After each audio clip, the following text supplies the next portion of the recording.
So I think I am going to work in this guy in my mixed media book. And when I start a new journal or a new sketchbook, I like to take a little more pressure off of myself. If I start here, I feel like this sets the tone for the whole book, and if it's not a good page, oh no, what then?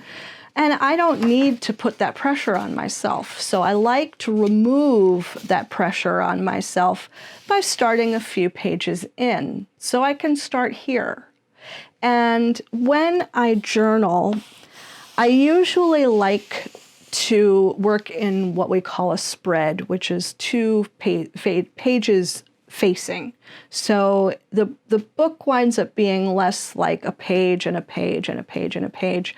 And what happens is I will get these sort of more integrated, larger ideas. Something that's nice about this is that I can kind of use the structure to contrast different ideas, different related ideas. So, you know, this might be blue and this might be orange. Those are opposite colors on the color wheel.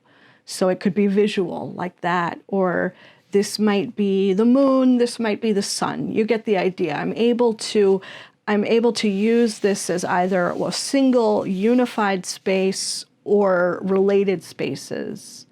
And there's something really nice about having that flow.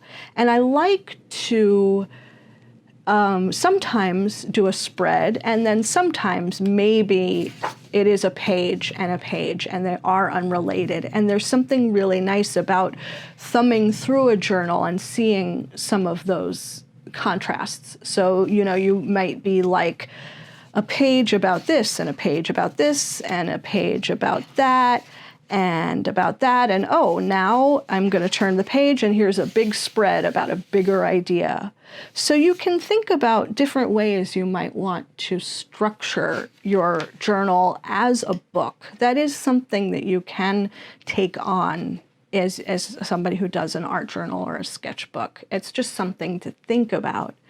And so today I'm going to do a 2-page spread. I think that fluid paint, sometimes likes to have a little more space to wander.